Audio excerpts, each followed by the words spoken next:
അക്കാഡമിയിലേക്ക് എല്ലാവർക്കും ഒരിക്കൽ കൂടി സ്വാഗതം.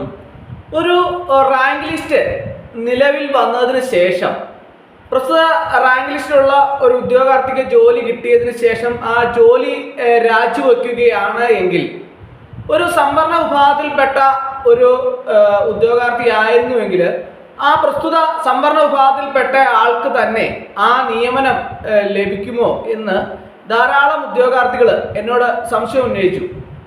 അപ്പോൾ അതിൻ്റെ കൃത്യമായിട്ടുള്ള റൊട്ടേഷൻ പ്രകാരം അത് എങ്ങനെ വരും എന്നതിനെക്കുറിച്ചാണ് ഇന്നത്തെ ക്ലാസ്സിൽ നമ്മൾ ചർച്ച ചെയ്യാൻ പോകുന്നത്. ഒരു ഉദാഹരണമായിട്ട് ഞാൻ പറഞ്ഞു തരാം. ഒരു റാങ്ക് ലിസ്റ്റിലുള്ള ഉദ്യോഗാർത്ഥി EWS വിഭാഗത്തിൽപ്പെട്ട ഒരു ഉദ്യോഗാർത്ഥിയാണ് എന്ന് നിങ്ങൾ കരുതുക. അപ്പോൾ EWS 10 അഡ്വൈസ് ചെയ്യപ്പെട്ടതിന് ശേഷം അതിൻ്റെ ജോലിയിൽ പ്രവേശിച്ചു. അതിനുശേഷം പിന്നീട് രാജിവെച്ച് മറ്റൊരു ജോലിയിൽ പ്രവേശിക്കപ്പെട്ടാൽ രാജിവെച്ച വകുപ്പിലെ ഒഴിവ് നിയമനാധികാരി ഫ്രഷ് ഒഴിവായി PSCക്ക് റിപ്പോർട്ട് ചെയ്യുകയാണ് ചെയ്യുന്നത്. കൃത്യമായിട്ട് മനസ്സിലായില്ലെങ്കിൽ ഞാൻ ഒരിക്കൽ കൂടി പറഞ്ഞുതരാം. ഇപ്പോൾ EWS കാറ്റഗറിയിൽപ്പെട്ട ഒരു ഉദ്യോഗാർത്ഥി ജോലിയിൽ പ്രവേശിച്ചതിന് ശേഷം പിന്നീട് രാജിവെച്ച് മറ്റൊരു ജോലിയിൽ പ്രവേശിക്കപ്പെട്ടാൽ രാജിവെച്ച വകുപ്പിലെ ഒഴിവ് നിയമനാധികാരി ഫ്രഷ് ഒഴിവായി PSCക്ക് റിപ്പോർട്ട് ചെയ്യും. ഓർത്തിരിക്കണം കേട്ടോ. അത് അങ്ങനെയാണ് വരുന്നത്. ധാരാളം ഉദ്യോഗാർത്ഥികൾ എന്നെ ഫോൺ വിളിക്കാറുണ്ട്. അവർക്ക് എന്നെ വിളിക്കുന്ന ഉദ്യോഗാർത്ഥികൾക്കൊക്കെ തന്നെ ഞാൻ കൃത്യമായിട്ട് കാര്യങ്ങൾ വ്യക്തമായിട്ടും പറഞ്ഞു കൊടുക്കാറുണ്ട്. എങ്കിൽ പോലും ഇത് കൃത്യമായിട്ട് നിങ്ങൾ അറിഞ്ഞിരിക്കേണ്ട ഒരു കാര്യമാണ്.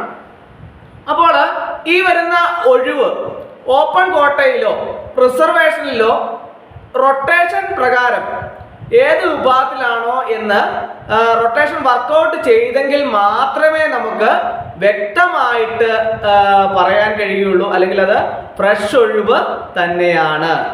എന്നാൽ ഈ EWS സംവരണത്തിന്റെ കാര്യം പറഞ്ഞ് സംവരണ വിഭാഗത്തിൽപ്പെട്ട ഉൾപ്പെടുത്തി അഡ്വൈസ് ചെയ്യപ്പെടുകയും നിയമനം ശുപാർശ നിയമന ഉത്തരവ് ലഭിച്ചെങ്കിലും അതിനുശേഷം ജോലിയിൽ നിശ്ചിത കാലാവധിക്കകം പ്രവേശിക്കാതിരുന്നാൽ ഈ ഒഴിവ് നിയമനാധികാരി NJD ആയാണ് റിപ്പോർട്ട് ചെയ്യുക. അപ്പോൾ അതിൻ്റെ മാറ്റം നമ്മൾ പ്രത്യേകം നിങ്ങൾ മനസ്സിലാക്കിയിരിക്കണം.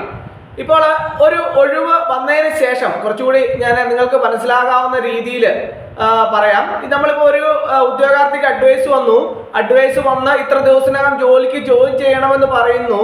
അപ്പോൾ ആ പ്രസ്തുത ജോലിയിൽ എത്ര ദിവസത്തിനകം നമ്മൾ ജോലിയിൽ പ്രവേശിക്കാതിരുന്നാൽ ആ ഒഴിവ് നിയമനാധികാരി NJD ആയാണ് റിപ്പോർട്ട് ചെയ്യുക. അങ്ങനെയാണ് ഓരോന്നിൻ്റെയും മാറ്റം എന്ന് പറയുന്നത്. ഈ NJD ഒഴിവ് പ്രകാരം ഏത് വിഭാഗക്കാരാണോ ആ വിഭാഗക്കാരന് നിയമനം ലഭിക്കുകയും ചെയ്യും. അതപ്പോൾ ഏത് സംവരണ വിഭാഗമാണെന്ന് വിചാരിക്കേണ്ട, ഏത് സംവരണ വിഭാഗം ആയിക്കോട്ടെ ആ സംവരണ വിഭാഗക്കാരന് നിയമനം ലഭിക്കുകയും ചെയ്യും. ജനറൽ സംവരണ വിഹിതം എത്രയാണ്? 50% വീതം ഉറപ്പാക്കാനായി റൊട്ടേഷൻ ഉൾപ്പെടുന്ന ഒരു സംവരണ സമുദായക്കാരന്റെ ടേൺ താൽക്കാലികമായി മാറ്റിവയ്ക്കുന്നതിനെയാണ് എന്താണ് പറയുന്നത്? ടെമ്പററി പാസ്ഡ് ഓവർ അല്ലെങ്കിൽ TPO എന്ന് പറയുന്നത്. പ്രത്യേകം നിങ്ങൾ മനസ്സിലാക്കിയിരിക്കുന്ന പല ഉദ്യോഗാർത്ഥികൾക്കും അത് അറിയാൻ പാടില്ലാത്ത കാര്യമാണ്. അതുകൊണ്ടാണ് ഞാൻ ഒരിക്കൽ കൂടി പറയുന്നത്. നിയമനങ്ങളിൽ ഓപ്പൺ കോമ്പറ്റീഷൻ മെറിറ്റുള്ള നിയമനം ഒരു കാരണവശാലും കുറയാൻ പാടില്ല എന്നുള്ള കാര്യവും എല്ലാവരും പ്രത്യേകമായിട്ട് ഓർത്തിരിക്കണം. ഇത്തരം സാഹചര്യങ്ങളിലാണ് റിസർവേഷൻ ഒരു ടേൺ താൽക്കാലികമായി മാറ്റിവെച്ച് OCA ഓപ്പൺ കോമ്പറ്റീഷനെ അഡ്വൈസ് ചെയ്യുന്നത്. പല ഉദ്യോഗാർത്ഥികളും എന്നോട് സംശയം ഉന്നയിച്ച ഒരു പ്രധാനപ്പെട്ട വിഷയമാണ് ഈ രാജിവെച്ച് ജോലിയിൽ പ്രവേശിക്കുന്നതിനെ സംബന്ധിച്ച്. അത് രാജിവെച്ച് ജോലിയിൽ പ്രവേശിക്കുന്നതിനും അതുപോലെ അഡ്വൈസ് കിട്ടിയിട്ട് ജോലിയിൽ പ്രവേശിക്കാതിരിക്കുകയും ചെയ്യുന്നതിനെ സംബന്ധിച്ച ഒഴിവുകൾ എങ്ങനെ വരും എന്നതിനെക്കുറിച്ച്, പല റൊട്ടേഷൻ പ്രകാരമുള്ള എങ്ങനെ വരും എന്നതിനെക്കുറിച്ച് ധാരാളം ഉദ്യോഗാർത്ഥികൾ എന്നോട് സംശയം ഉന്നയിക്കാറുണ്ട്. ഇതിനുള്ള ഒരു കൃത്യമായിട്ടുള്ള ഉത്തരമാണ് ഇന്നത്തെ ക്ലാസ്സിൽ ഞാൻ ഉൾപ്പെടുത്തിയ. എല്ലാവർക്കും വ്യക്തമായിട്ട് കാര്യങ്ങൾ മനസ്സിലായി എന്ന് ഞാൻ വിചാരിക്കുന്നു. ഒരിക്കൽ കൂടി നന്ദി പറഞ്ഞു നിർത്തട്ടെ. നന്ദി, നമസ്കാരം.